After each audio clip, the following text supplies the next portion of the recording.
Hello friends, বাঙালির হেসেলে জানাই সবাইকে স্বাগত। আশা করি আপনারা সবাই খুব ভালো আছেন। আজকে আপনাদের সাথে শেয়ার করব crispy delicious chicken pakora recipe. বাড়িতেই খুব সহজে এবং কম সময়ের মধ্যে দোকানের মতো চিকেন পকোড়া বানিয়ে ফেলুন। ভিডিওটি না টেনে পুরোটা দেখার অনুরোধ রইল। আমার চ্যানেলে নতুন বন্ধু হয়ে থাকলে অবশ্যই চ্যানেলটি সাবস্ক্রাইব করে পাশে থাকা বেল আইকনটি প্রেস করে দেবেন, যাতে আমার আপলোড করা ভিডিও সবার প্রথম আপনাদের কাছে পৌঁছে যায়। ভিডিওটি ভালো লাগলে লাইক করে শেয়ার করবেন এবং অবশ্যই কমেন্ট করে জানাবেন রেসিপিটি আপনাদের কেমন লাগলো। চলুন শুরু করা যাক আজকের এই রেসিপিটি।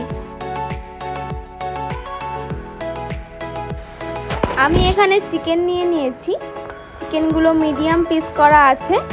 চিকেনটা ম্যারিনেট করার জন্য কিছু মশলা দিয়ে দেব। 1 চা চামচ হলুদ গুঁড়ো দিয়ে দেব, 2 চা চামচ জিরে গুঁড়ো দিয়ে দেব,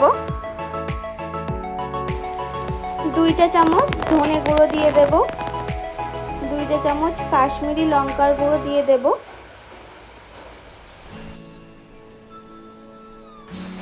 1 চা চামচ গরম মশলা গুঁড়ো দিয়ে দেব,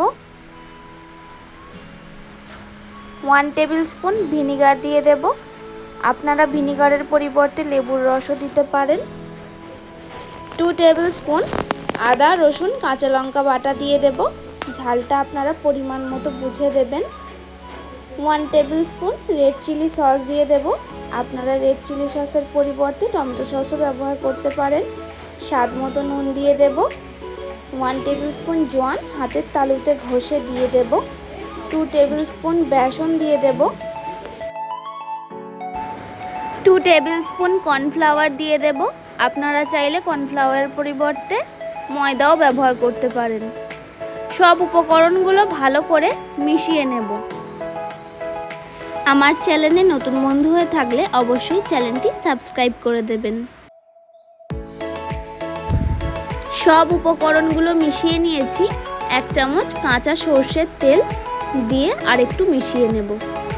কিছুটা ধনেপাতা কুচি দিয়ে দেব। ধনেপাতা কুচি দিলে চিকেন পকোড়ার স্বাদটা খুব সুন্দর হয়। ধনেপাতা কুচি দিয়ে ভালো করে মিশিয়ে 15 মিনিটের জন্য রেস্টে রেখে দেব। আপনাদের কাছে বেশি সময় থাকলে আপনারা আধ ঘন্টাও রেস্টে রাখতে পারেন। চিকেন পকোড়াগুলো ভাজার জন্য কড়াইতে রিফাইন তেল গরম করে নেব। তেলটা গরম হয়ে গেলে একটা করে চিকেনের টুকরো নিয়ে গরম তেলে দিয়ে দেব।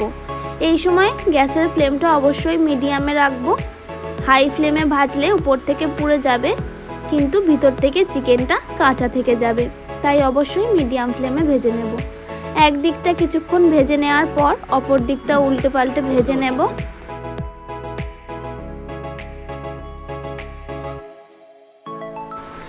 দুই দিকটা উল্টে পাল্টে লাল লাল করে চিকেন পকোড়াগুলো ভেজে নেব।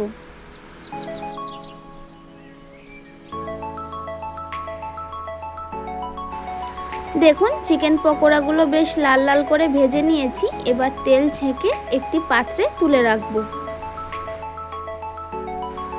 বাকি পকোড়াগুলোও আমি একইভাবেই ভেজে নেব। আমি এই পকোড়াগুলো দুটো ব্যাচে ভেজে নিয়েছি, কারণ একসাথে সবগুলো ভাজতে গেলে একে অপরের সাথে লেগে যেতে পারে, তাই কয়েকটা ব্যাচের মাধ্যমে ভেজে নিয়েছি। বৃষ্টির দিনে সন্ধ্যাবেলা বাড়িতে এইভাবে চিকেন পকোড়া বানিয়ে নিলে সন্ধেটা জাস্ট জমে যায়। এই চিকেন পকোড়াগুলো বানাতে খুব বেশি সময়ও লাগে না, অল্প সময়ের মধ্যেই বাড়িতে বানিয়ে ফেলা যায় দোকানের মতো মুচমুচে চিকেন পকোড়া। দেখুন পকোড়াগুলো লাল করে ভাজা হয়ে গেছে। তেল ছেঁকে পাত্রে তুলে রাখবো। আমার সব চিকেন পকোড়াগুলো ভাজা হয়ে গেছে। ক্রিসপি ডিলিশিয়াস চিকেন পকোড়া একদম রেডি হয়ে গেছে। দেখতেই পাচ্ছেন কতটা সুন্দর হয়েছে চিকেন পকোড়াগুলো। চিকেন পকোড়াগুলো কিন্তু খুবই মুচমুচে এবং সুস্বাদু খেতে হয়েছে। এইভাবে বাড়িতে বানালে আপনাদের চিকেন পকোড়াগুলোও খুবই সুস্বাদু খেতে হবে। বাইরের দোকান থেকে চিকেন পকোড়া না কিনে এইভাবে বাড়িতেই খুব সহজে বানিয়ে ফেলুন চিকেন পকোড়া। ফিরে আসবো আবার একটি অন্য রেসিপি নিয়ে। পুরো ভিডিওটি দেখার জন্য ধন্যবাদ।